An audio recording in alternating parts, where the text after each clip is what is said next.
work for them, but I'm glad to see the Galio being prioritized out of Samsung, which has been a pick that has made waves but seemingly remains under the radar for a lot of teams. Not many teams have been prioritizing him as a first rotation, and I criticize that as a bit of a mistake, but we see Samsung address it properly, and now we get an entirely new set of picks and bans that we just had not seen all split long. None of these champions, except for Galio and Gragas towards the later half, had ever really seen the ban.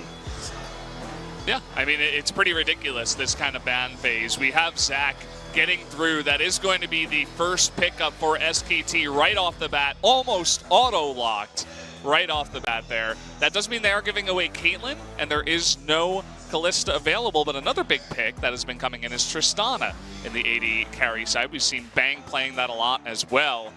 And Samsung, they decide to go ahead and pick up Jarvan first. And the Jarvan is likely to be a jungle Jarvan, but I much prefer this Tristana pick because we have seen one game of LCK Summer where we saw Zac into Caitlyn, and the Zac just obliterated Caitlyn. She never stood a chance. When you have Tristana, at least you have the opportunity to rocket jump out of all of his abilities, and you can punt him back. However, you do give up the combination, which we hadn't seen before, of both Zac and Caitlyn together. And those two, you know, can pack a punch in the later stages in the game, but at least Samsung is going with a draft that has a high amount of mobility and will hopefully be matched with a plenty of CC. And whoa, Baker going with a blind pick Lucian mid, so he basically carried through the game 2 against Afrika. So him drafting a blind Lucian here is just saying, I'm going to carry it again. Yeah, it's really cool to see, especially after his star performance on that Cassiopeia up against Afrika. I mean, it was kind of Afrika not playing their best at League of Legends, but he looked fantastic on that. He looked like the Faker of old, the one that would always carry the games, visiting every lane and getting everybody ahead, especially himself with all the kills he picked up. So cool to see him on a carry champ. We are going to see Talia picked up for Crown, another one of these big picks that's just all over the mid lane, especially for Crown as well. And now that the mid laners, AD carries, and potentially junglers, if the Jarvan does not turn out to be a flex pick, we can expect jungle, or rather the support, to be heavily prioritized now. I think the Braum makes a lot of sense here for Samsung, and both for SKT, having 2 long-range carries as well as being able to block the wall, and then Tristana's synergy with Braum is awesome, so we need to see that champion come through. It makes a lot of sense for what the going with that pick does not allow you to have many tools against denying the Zac. Zac did get nerfed.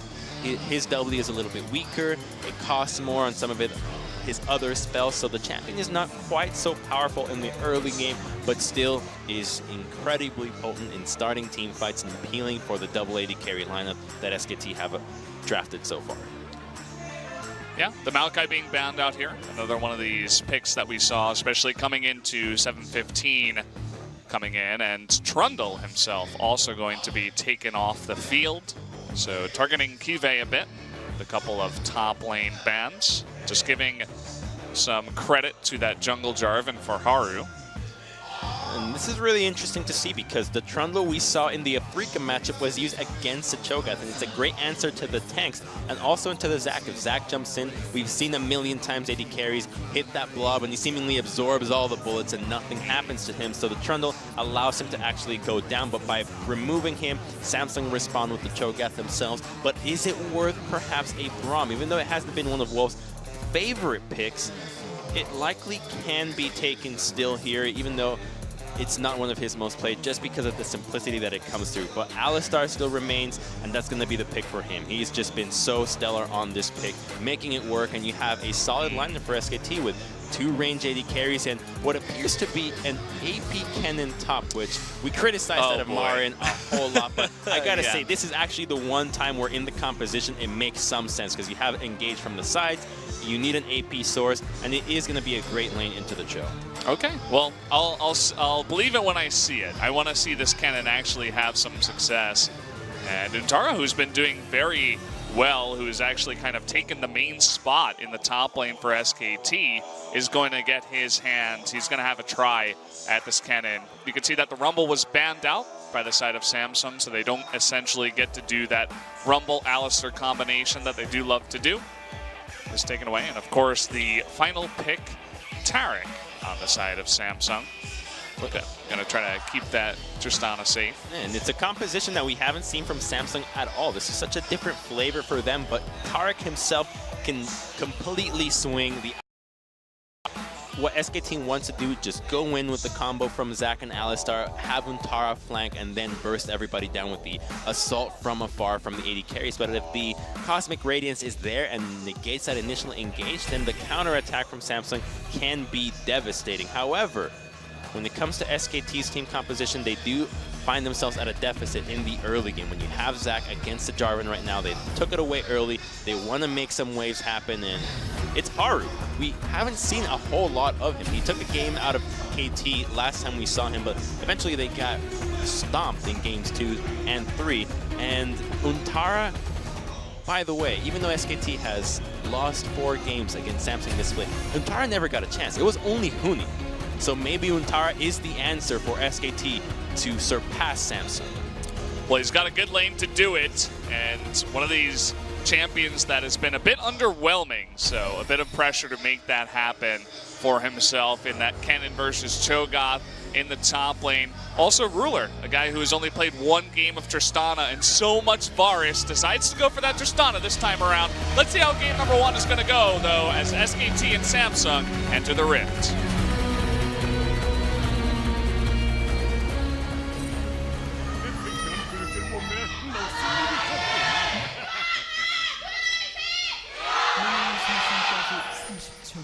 The fans are out in force tonight, as this is a huge playoff game for both of these teams. So much on the line. Samsung, we are going to have a pause, guys, unfortunately, but Samsung better than KT in order to get into Worlds off of just points. And SKT, they want to do as good as possible to potentially win off points here if they do not just straight up win LCK Summer. While both teams have plenty of opportunities to qualify, they can obviously qualify through the gauntlet if they lose here. That's not where it's at. It's about the pride here in Korea. You are either the winner or you're the first loser. So they absolutely are fighting for that pride. They're fighting for making sure that they can be the best team. And it's not just the fans of these two teams that are cheering for them, because if you're a Longju fan, if you're a KT fan, you're taking sides here as well. All KT fans are pretty much Samsung fans today because they do not want to see SKT face off against KT, which has found a way to dismantle them twice already, and basically for an entire year after the creation of the team. Yeah, not looking forward to that. And we got a little bit of extra information about the monitor issue here. Haru just seemingly forgot to set up some of his settings, but that's all done. It's all well and good now as the game has restarted. Shouldn't be any more problems as we go to this one. Wow, so dazzling from Tarek. Is he taking pictures? How does he move that stuff in midair? He's a magician. His charm. Like a there snake you go. Piece. Which, on the topic of these two supports, you have Alistar and Tarek. And in the previous match, we saw Lulu versus Janna. So the whole rage is about the Ardent Sensor. How good is Ardent Sensor really? And I think the item gets overhyped by the success it has in solo queue, where coordinated dives, engages, and closing out of games aren't as apparent as they are in competitive, where you need the supports to currently not only have kill pressure to prevent your turrets from going down so early, but you also need them as an engage tools later on so you can have more flexibility in your draft. And that's why you now see the Tarek and the Alistar making a reappearance and starting to become more and more meta, just because they're higher value when it comes to the competitive matches. And I fully expect maybe one game of an Ardent Sensor support here and there, but for the most part, these two teams will rely on having supports that can make plays. And Wolf on the Alistar has been making plays every time we see him on this champion. Oh, looks like we have another pause. Maybe someone else wants a new chair or a new monitor. It's Wolf. Is it going to be Wolf, I bet? Asking for another chair. My skin isn't good. I got to change it. No, wait. Ruler says he can't hear out of one side of his headset. That's a problem. Well, every time this happens on a match of this caliber, all we can say is that it's going to be a night that will pack everything, Valdez. We're going to get to see backdoors, Baron steals, Baron attempts, tower dives, 5v2s bottom lane, 1v1 deaths, you name it, because we're already starting off with the pauses. So yeah. we're starting to add the intangible aspects to the game that will make this night more memorable. Yeah, that actually raises a good point in my mind that after SKT and Peanut were they were able to defeat Afrika, right? They had that interview over at OGN, and they were talking to Peanut, and Peanut himself said that he thinks that any other jungler that goes up against him should be a bit nervous because of the ridiculous steals that he's done all year in his career, but also that night against Afrika, taking it away from Spirit, the Baron. And so it's interesting to see that Samsung, you know, Ambition had kind of a wonky, lackluster game against Longju, and then they start a guy that's only played about 6 games the entire season to go up against Peanut. So lots of pressure on this younger jungler, this rookie jungler, to come in and defeat one of the greats. That also just sounds like Peanut going for some self-propaganda, putting fear into the hearts. Self-propaganda. Yeah, into the hearts of the opposing teams. But in the meantime, we get to resume the game, and let's see what Haru can do in the early game, because the Jarvan has plenty of tools to do so. There is kill pressure in topside. Mid lane, a lot harder to gank. The Lucian's mobility will always allow him to escape, and we'll seldom see Faker go for a relentless pursuit right from the get-go if he doesn't know that he's in the safety of the lane. Oh man, stepping forward is Ruler. That like went right through Ruler. That was weird interaction, but either way. Doesn't matter if the trade was won, that's all that it falls under. And one of the reasons why Tristana is so obnoxious these days is that you always have to respect her last hitting. At no point can you actually take your eyes off of Tristana, because her explosive shot will just kill the minion, so you always have to be moving around the lane. Any other AD carry, you don't care if they're last hitting. You're mostly looking at their positioning towards yourself. If they're looking for trading auto attacks or sacrificing CS to look for an engage, or utilizing their spells. Whereas Tristana, not only does she have those elements in her kit, to always step away from the creep wave, otherwise she's just gonna harass you. And it adds another element, another dimension to the laning phase that a lot of teams might not be prepared to deal with.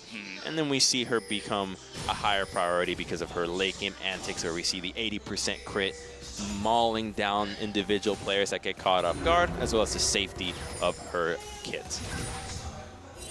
Her mid to late game is pretty ridiculous. Once she gets that insane amount of crit, she just walks forward with her crazy range at about, you know, level 15, 16, 17, and just begins mowing people down. Can be a little bit hard to deal with. Let's see if SKT has that countered here. Well, SKT will be perfectly happy to let Tristana get to that point and trust in their own abilities as a hard engaged composition with the double carry. So they'll have no problem just taking it easy, letting Zach farm, waiting for their lanes to start passively building CS advantages. As we already see on the map, you've got Lucian expectedly starting to draw a little bit of an advantage on the mid lane, as well as the Kennen in the top side. And as long as they can get out of the laning phase relatively well, they'll be fine, because when it comes that late game, you know that the double AD carries are going to have an easy time mowing down the tanks, because you're going to be able to build the Mortal Reminders, as well as the Lord Dominic's completed armor penetration item to try to take down that choke. See a bit of trading back and forth here between Ruler and Bang. It just looks like Ruler and CoreJJ, they just want to push the lane as fast as possible and try to deal with this very hard to deal with Caitlyn and Alistair lane. You can see Wolf and Bang kind of holding the lane here before this turret. Don't want to let it get too close. Well, they're just happy farming. Already they have a 9 CS gold lead. And you mentioned that Ruler only had 1 game of Tristana played, and this might just be that he's not practicing enough on the champion, as we just see on our screen, missing some CS. The explosive shot can also be your undoing as a Trist player, where it messes up your other last hits, and already he finds himself at a loss of gold compared to Caitlyn, and that's not going to be good for this champion. She absolutely needs to stay ahead of the Caitlyn, because if Kate starts getting an advantage on you, you need to wait for much more gold for you to be able to take on her, or take her on in a 1v1. Watch out for this, though. The culling is coming out. Crown getting super low. The last bullet is going to take him down. First blood, a solo kill to Faker on the Lucian. Look at that. His eyes are wide open. It's like, are you serious? Did you not just burn your heal or flash? And I am just as flabbergasted. What's up, Crown? This guy has been known all split long for saving his summoners until the very end, utilizing them only when it's necessary, but just a brain fart there, because he could have easily lived out of that one. Even when we saw Faker in his matchups against Lucians with heal, he would just use heal to get out of the culling and survive, but I guess Crown just forgot that he had those summoners, because that just should not have happened. Not the best mistake that you want to have happen when you're going up against a Lucian lane, or against anyone really. This is not a good start for Crown in the mid lane. And it was the last bullet. You know, as you said, he was just trying to avoid using the summoner as much as possible, and it was his undoing.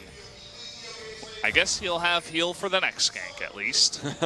He'll also have a Dark Seal, so I'm not sure why he went with that itemization. After dying, you go for that item. It's like giving up First Blood as Elise and going with Mobility Boots. So we'll take another look at that one. So he basically misses everything right away, and we're just going to get to see a Matrix angle on his own death.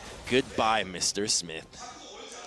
That was pretty sick. I love Faker's just composure, right? He's baiting out the seismic shove. He's just dodging back and forth, just baiting it out, like waiting for a cat to dive at a toy. It's like, okay, use it, and then I'll burst forward, then I'll relentless pursuit, then I'll get on top of you. And Crown fell for it. Next time, I hope he uses his summoners. So that's definitely a good spot for Faker in the mid lane on that Lucian. No doubt picking up that first blood alone, not having to burn any of his own summoners as well. It's like going into Who Wants to Be a Millionaire and losing without using your lifeline. So you're like, why didn't you just use it? Saving it for the $500,000 question, no doubt. That's when the 4-man gank comes in. Looking for a gank up top. Here is Haru, who has hit level 6, but did get pushed in. He is still hanging up there, and there has been so much vision of Peanuts on this Zac, by the way. They've known where he's been for a long time. Will they go for the gank? He's looking for it. The Flag and Dragon's so close. He's waiting for the knockup first. Into the second one. The Cataclysm comes down, and the Feast will pick up a kill for Cuvée. 2-1 on top of Untara. From Samsung, the second that the Rupture came out, you knew Untara was dead. Impossible to get away from that gank, and that's going to be the entire story for this matchup. He didn't get to burn his flash, but if he ever gets caught by those two, he is in a death wish. Here we go again. This time it's not going to be as relentless, the pursuit from Faker. He's out of mana as well. And Crown still has both of his summoners. Crown will now need to make the most out of this Talia by looking towards the lane. So bot lane, unlikely for them to find anything there against the Alistar, but top side, I think that Untara will be the champion, or rather the player that they'll try to pick on, because a way that teams have found victories against SKT is finding individual members and just making them feed as hard as possible. Here we see a battle for Vision, but Haru has not been spotted. Okay, hopping on in, he's gonna miss them. Down comes the Cosmic Radiance, pushing away Haru. His Wolf gets him out of there. Peanut kidnapping himself to safety. Party balloon there for himself. Just didn't want us to have any part of that one, but you see what happens when no carries are involved. The tanks just look at each other dead in the eye and it's like, well, we have no business being here. So at least both teams seem to be on the same page when it comes to who the damage dealers are and what fights they can engage on. Faker with this lead is making it harder for Crown to stay in lane, let alone push the lane and try to influence the other lanes on the map. Saying if you want to get near that minion wave, you're going to lose about half your health bar. And his itemization is sick because not only does it help him dodge out against Talia's spells with the high mobility of the early Zerker Greaves, but you also get to dodge out of Jarvan with a lot more ease, making that lane safer than ever and allowing him to continue that push that keeps Taliyah under tower and has his lanes farming safely. And now that top lane has already died, it's all about Bang when it comes down to the later stages in the game. He didn't have the greatest game 2 against Afrika, but he's on a different champion here on the Caitlyn with that late game prowess that we haven't seen for such a long time, ever since she entered the permaban list. Yeah, I'm sure these guys still know how to play it, and you can see Bang's doing okay so far with his lead. We are going to have the Infernal Drake being soloed down by Peanut. Loves to go for these solo dragons. And Faker just, once again, very calmly sidestepping all of the CC from that Taliyah. Bang and Wolf making their way over, and Ruler and Cortez, they're just a little bit too late. Not even going to use the smite here. Caitlyn picks that one up. TP is going to be used. Wolf burning his ultimate, saying, okay, I'll just get out of this one. And that will be a pretty much free Infernal Drake going over to SKT. Yeah, the Infernal Drake will have infinitely more value than in other compositions. When you have double AD carries and then an AP cannon top, that's going to sting. And the use of teleport there from Samsung is the first sign of real worry. I guess Crown's solo death was the first major one, but this one, as a team, what a bizarre call. The Dragon's already been taken. There was no setup to go for that fight whatsoever. You know that Zac can go over the wall, that the Caitlyn can also go over the wall, that they don't have any angle into this fight, so they commit. Has to be some sort of disjoint when it comes to the bottom lane and the top side, because now the top laner has advantage in the teleport with Kennen, and that just means that SKT can set up a dive on the bottom side, and we see pings going onto the bottom side of the map. So this dual lane might be in some danger if SKT decide to attack there. Already thinking about setting it up. They have 2 wards in position there. We'll see if they can set up some kind of dive. Samsung has 1 nice control ward in the river, but needs to get a little bit more vision around the area. See, Peanut was making his way up towards top, but at the end of the day, Kive just went back home, and Peanut returned as well. See if he can just pick up some buffs and go for somewhere else. Haven't seen Faker get hit by one of these seismic shoves yet, as in fact, now he's pushing in the Taliyah in the mid lane. When it comes into the lane, I don't see Lucian getting hit by one of those. Considering how far Crown was missing them, I think that with the itemization that Faker's also going for, it's going to be way too difficult for him. And that's just not their job. Their job is simply to wave clear and make sure that they can keep each other accountable for their position. And that will enable the possibility of a dive into the bottom side of the map. Now, if SKT want to pull that off, their first step needs to be getting rid of vision into the bottom side of the river. So right now, it fully belongs to Samsung with 5 wards littered all over. And we get to see Wolf go for a shallow ward. And even though we did see the teleport advantage happen and the ward of the control being cleared right now from Wolf, just because of the motto that SKT signed up for when they drafted this composition, I think that they're not going to pressure for it. It's too difficult to go for it right now. They could look for it if Samsung wasn't so adverse or efficient at getting this vision down to protect themselves, so they have no need for it. They got an Infernal Dragon, and even though the gold is even, their lanes are passively winning in pressure, and they'll be a-okay with having Caitlyn Lucian in the late game. We're getting another spot of trivia as they bait out some more spells from Crown, but on average, SKT destroyed 2. Okay, disappeared. Never mind. You guys got time to read it. And Faker pushing down mid once again, using that calling very early, just trying to push out Crown, but here comes Haru from the right side. You can see Faker already dodging up towards the north. It's just no business for Haru in the mid lane. I'm so surprised to see them not attempt another kill onto Untara. He showcased to be the easiest champion to kill already with how effective that gank was, and never again did we see a revisit into the lane. All day long, but an easy dive could have happened into the Kennen. So Samsung just seemingly fine with playing it passively, but this will not be in their benefit because now we get to see a second Infernal spawning, and if SKT continue to have their way with these lanes, with a passive early game, they're going to start amassing significant damage advantages when it comes to those stacking dragons.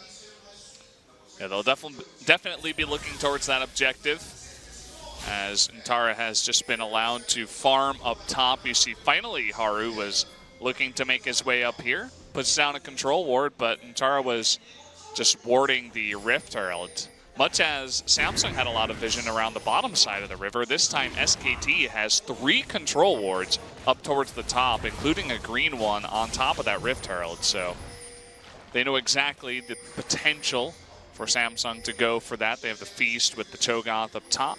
They do want to make a play there.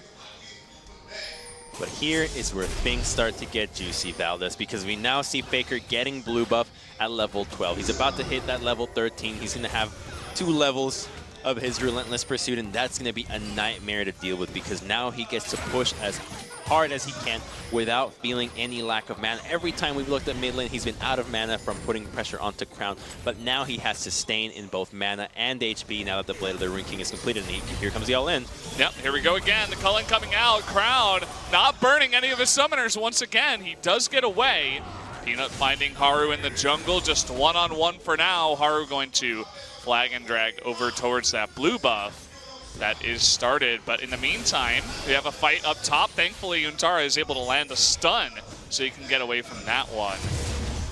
And Haru just going to take the blue buff because Crown isn't there. And take a look at the timing that SKT and Faker specifically goes for that all-in. What seemingly looks like just Crown overstepping has way more implications than what we get to see because the blue buff gets to be stolen from Pina, but Vision gets to be acquired into the blue side for SKT, and that Vision will set them up for this next dragon. Another all-in from Faker onto Crown means that they'll be able to get this second Infernal stack going, and now they've even called reinforcements from Cube onto the mid lane, but this is Lucian. It's like he's skating into the mid lane. You just can't gank this guy.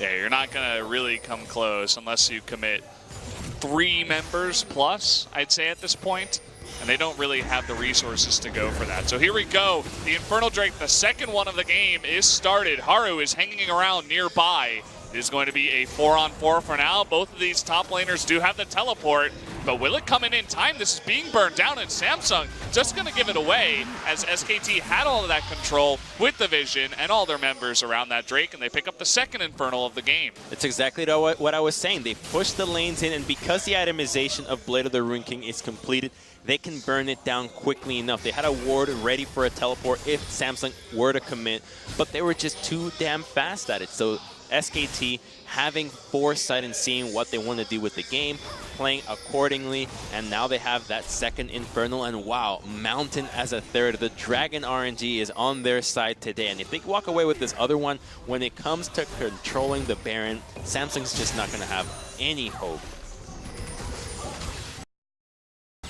Yeah, SKT, even though the gold doesn't really reflect it, as it is exactly even at this point, and still no First Blood turret has come down, even though Samsung is getting close.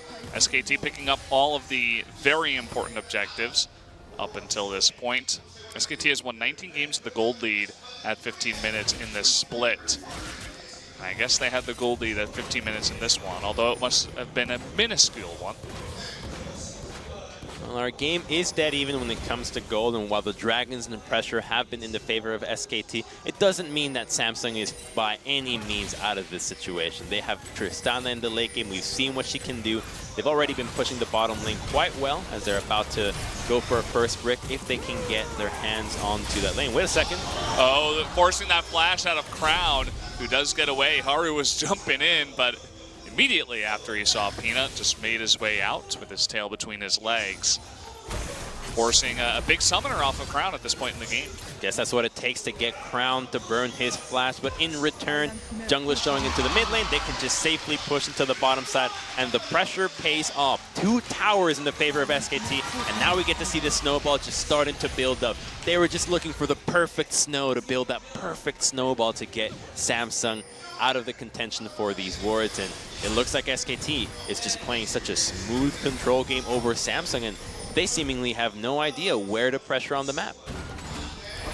You gotta wait until the Infernal Drakes come in so that the snow melts just a little bit, so it's not super powdery. It's more of this icy, hard snow that you can whack your friends in the face with. It's definitely working out for them. They're got a huge lead from this, as they do take down both of those very important early turrets. It's like when you open your new batch of ice cream and it tells you wait 10 to 15 minutes before eating it so that it melts a little bit and it's perfect temperature to eat, not just completely frozen. So the Infernals there, the perfect temperature for SKT to start snowballing onto Samsung. Exactly.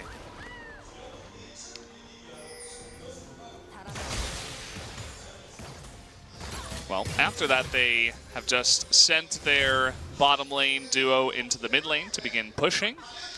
Already, Caitlyn with that 2-item spike, the Infinity Edge and the Static Shiv. Tristana still working on the Infinity Edge, which is extremely important at this point in time. So would love to take a look at the gold at this point between the different 80 carries and see exactly how far ahead Bang is at this point, because it looks like a lot.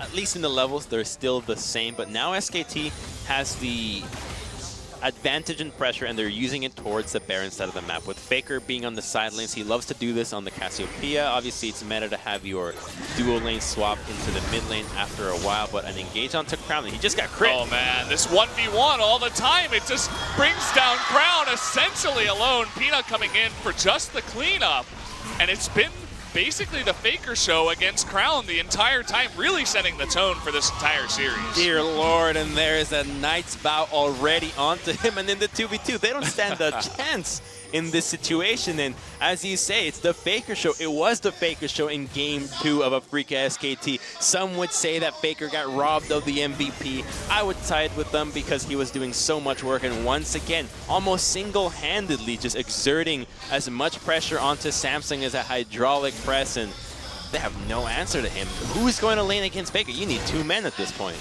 Yeah, I mean, keep in mind that Samsung, they saw the Lucian be picked up, and then they were like, okay, we can have Crown lane Talia into this. He should be fine.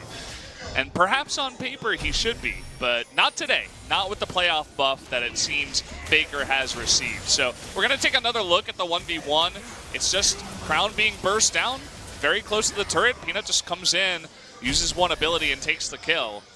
It's a playoff buff, but this has to be some sort of debuff onto Crown because he overstepped before the minion wave even hit. So another one that gave up first blood against Faker, and he's just not having the greatest game of his life. Remember the series against, I believe it was Jin Air, where Samsung ended up prioritizing the Orianna over pretty much everything because it was so important that Crown got a good matchup, and it feels like this just might be the case, that Crown needs to get on one of these important picks for him to start thriving in. And then we look at the Cassiopeia ban. Could it be that Crown's current pick of comfort is Cassiopeia? SKT scouted out properly, bans it out, and now Crown is left with something that he's just not in a comfort zone. That could very well be the situation that we see ourselves in, and it draws the opinion that maybe Cassiopeia and Lucian might become heavily contested picks for the rest of the series. Would have to agree with those kind of thoughts, and it's definitely pretty cool to see Faker stepping it up. I also want to point out how he gets his scanner, as he always does, but it's like even more oppressive. Hold that thought, Crown is being poked down. Okay, looks like he's going to be okay, but on the Lucian, who gets the double shot at the and just with how fast he is, with all those items that speed him up, he can take out all these wards so easily, and he's gotten a ton of vision up in the top side taken away. Ruler is recalling all alone. Will he get out in time? It looks like he will, just barely, before Untaro was able to spot him. Finally, somebody from Samsung taking an objective, saving themselves from the perfect game. So the bottom turret is still available for them to take with Cho'Gath. This would mean that SKT, once they complete the trifecta of dragons, they don't even care about that tower. It's all about the Baron, and they don't have anything that will seriously be a threat when it comes to stopping them in here with the Blade of the Rune King from the Fed Lucian, the Caitlyn that already has that 2-item spike, the Zach's % damage, this Baron would go down in a jiffy, and Samsung with no way to defend on a 1-3-1 situation, as we have seen how difficult it is to defend against Lucian. A Baron would likely be the beginning of the end for Samsung. When we took a look at the gold a little bit earlier on, just the difference in gold between the players on both sides, Faker was about 2.6K ahead of Crown, and Bang was about 1,000 ahead of Ruler. And if you take a look at the gold lead right now, that's all of the gold lead that SKT has just put onto those two players. And so far it's really shown, and that's really where you do want that gold lead, onto your 280 carries. We're seeing the return of Lucian with the help of Faker, as he was looking a little bit lackluster towards the mid and end parts of LCK summer regular season. And the thing about Lucian and Cassiopeia, which are currently Faker's go-to picks, is that nobody else can truly play them to that level. They're highly mechanical champions. Faker, obviously, on Lucian can play him well, utilizing dashes and the many combinations that it has, but Cassiopeia is also surprisingly difficult. Hitting your Q is so important when it comes to dealing damage, and understanding how a fight is going to happen gives you an indication of when to use your miasma, which so many players utilize wrongly and have players eventually flash out. But Faker is not one of those players. He can see plays seconds before it happens. How many times have we heard the story of Faker calling out a play 5 seconds before it happens? Oh, I got a kill. 5 seconds later, somebody dies. And that kind of foresight is necessary when it comes to playing these difficult champions. And I don't think that anybody that will try to imitate Faker's champion pool will find nearly as much success on them. Well, Crown was looking pretty good on the Cassiopeia. I wouldn't say it was 100% Faker level, but Faker said, I don't need to play my Cassiopeia. As long as Crown doesn't get that comfort pick, we should be good in this series. And so far, it has turned out to be correct. By the way, the fourth dragon of the game is going to be another Mountain Drake. Hold that thought. Faker going 1v1 onto Haru. In comes Peanuts. They're looking to come in from the left side, as well as Zuntara from bottom. But Samsung effectively able to disengage, and nobody will go down just yet. But chunking the jungler is going to be a pretext for what we're about to see. If this happens again and Haru is truly forced to recall, then that would be the cue for SKT to start the Baron. And you can see how worried Haru was in this situation. He went back to throw a flag to make sure that everything was safe, to know that SKT had recalled so that he could have his own timing, just because of how quickly SKT can take down the Baron themselves. So Samsung has to be on high guard when it comes to defending this Baron, and unfortunately for them, they don't have a single ward in their own red side, so they need to start getting vision up there pronto, otherwise they will lose that objective. Yeah, we see CoreJJ attempting to put down some vision, but so far failing, as it is all SKT's land over on this right side. The red buff is about to spawn too. That would be a nice cheeky pickup for Bang if he can get it over the wall. Doesn't look like that will happen though. Just setting down his traps. Almost steals it. Was close enough. Samsung really needs to step up their vision game, and this has to be Ruler and Crown also helping out with control wards. None of them have any in their inventory or even placed, which is not doing them any good. They need to get control back of this map. Otherwise, they'll find themselves doing what we see them right now, grouping up together to find a way to get vision. And while it's good and all to clear out the wards, it means that you spread yourself out, or you don't have the opportunity to spread yourself out, rather, and get farm on your side lanes, which does build the gold lead further for SKT. I mean, look at Samsung trying to start a fight in the mid side, but SKT in perfect position. They got that 1-3-1 going on. Faker in the top side saying, I dare someone to come up and try to 1v1 me. Looks like Crown is going to be that one, and here we go again. The 1v1 begins, and the culling comes out, and the flash is used, but it's not enough. Faker with another solo kill onto Crown. He's just too much on this champion right now. And in none of those kills, Faker even has to burn any summoners. He has been stomping Crown. It's not even close. With almost 100 CS. Solo kills left, right, and center. This matchup could not have been more one-sided, and Lucian has to be banned for the rest of the series because I just don't see what Crown is going to do against him anymore. It seems like a mental block at this point. The flag was used for Haru. He's going to have to flash for this one, but they go for the counter engage. They get Ruler in the back. There's the stun. The Cosmic Radiance does come down, but the rest of them are going to be in bad position, and a couple of them do get taken out. Nice disengage and pull off of that Baron to get a couple more kills. And they should rely on Wolf here to just push Haru out as the Baron is going to go down. They might even get Haru here as he's playing a little bit too close. He gets extremely close, and there's the culling, and Faker will get another kill on his Lucian. Just taking names with the culling. My God, he's got everybody on the hit list. Who else is going to be next for Faker to take down? And SKT just playing some beautiful League of Legends, utilizing their champions to pressure the mistakes that Samsung is providing for them and never letting go. Here we go. Another look at the fight. As soon as Zach jumps in, you know what the plan is in short. Kennen gets knocked back, but it's already a 4v5. They don't stand a chance against this. Cosmic Radiance is not going to do anything for them when you don't have your Talia, when it's only Tristana dealing DPS. The cleanup was easy enough for them as SKT is running away with this game. 100% the story when everybody watches the replay or even just watching this one as we have been going. It's Faker versus Crown. 4-0-2 versus the 0-3-0.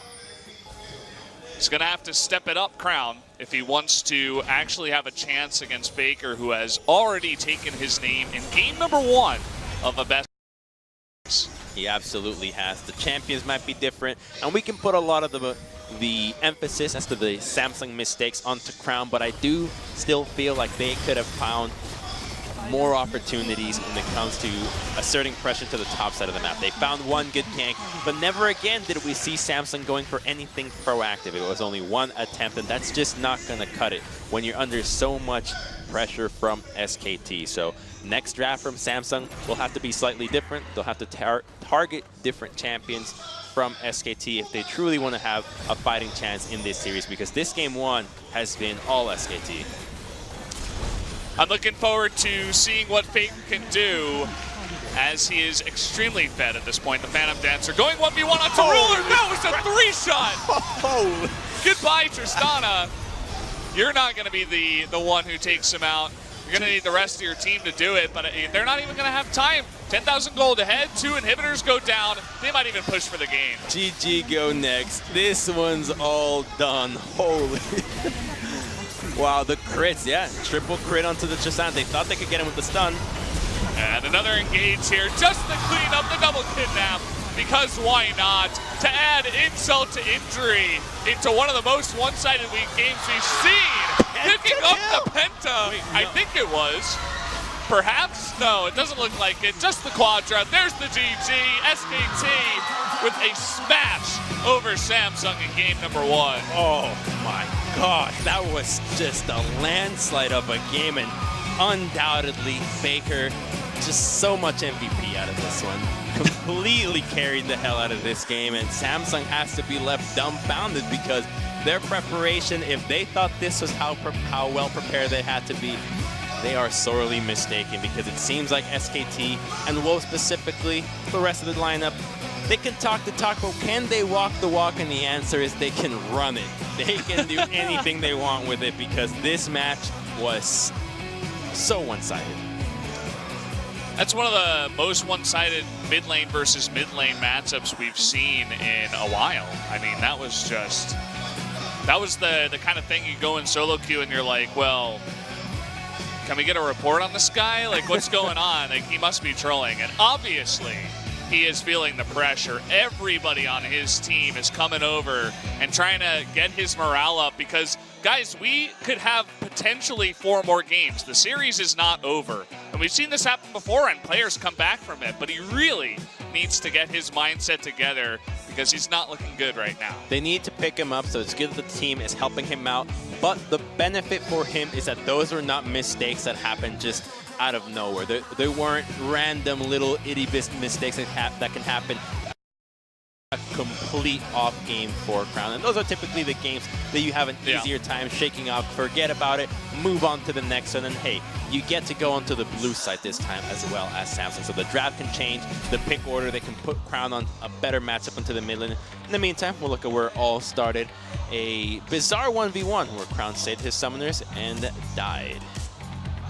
I think it was the last bullet, quite literally, and that was solo number 1. Forces the flash out and gets solo number 2. He had already picked up a kill with the help of Peanut underneath the tier 1 turret in the top lane as well before that. And here was just the follow-up. It was already 4v5 in this one. SKT as a team able to clean up quite easily at the end of this one. And they also do pick up this kill onto Haru to make sure there was no steal. Another calling kill for Faker, because why not? Can we give this guy a double MVP? Does that exist? Oh, I actually looked at this and Watch so this. He doesn't even hit. It's 2 autos. One, or 4 2, autos. 3. Like the Q doesn't even connect. Yeah. So it's literally just the W pop, pop, popping, and then the second after the relentless pursuit. Someone got Faker's gat because he was coming out, and this was even more hilarious. Underneath the pool, taking out 2 members as he dies, almost from the grave. And the results, extremely one-sided. There was 1 tower and 2 kills that went over to the side of Samsung. This graph is pretty obvious. I mean, Faker got fed from the beginning, and he ran away with it. And this is scary for the rest of the world, because if this really is SKT coming back and saying, hey, this is our true form, you gotta be shaking in the knees, man. This is, as an individual, for Faker to be playing like this, it's a lot to handle. Because are you gonna drop a Lucian ban? That ban is basically like a waste of a ban. It's like today's pocket picks with Hui's Aurelion Soul. Do you really drop that ban? Nobody else is actually playing this as well to this level, and it doesn't affect anything. And do you ban not only Lucian, but Cassiopeia? Lots of questions to be answered. Jump into our first commercial break before we go into game number 2 of Samsung versus SKT. Don't go anywhere. We'll be right back.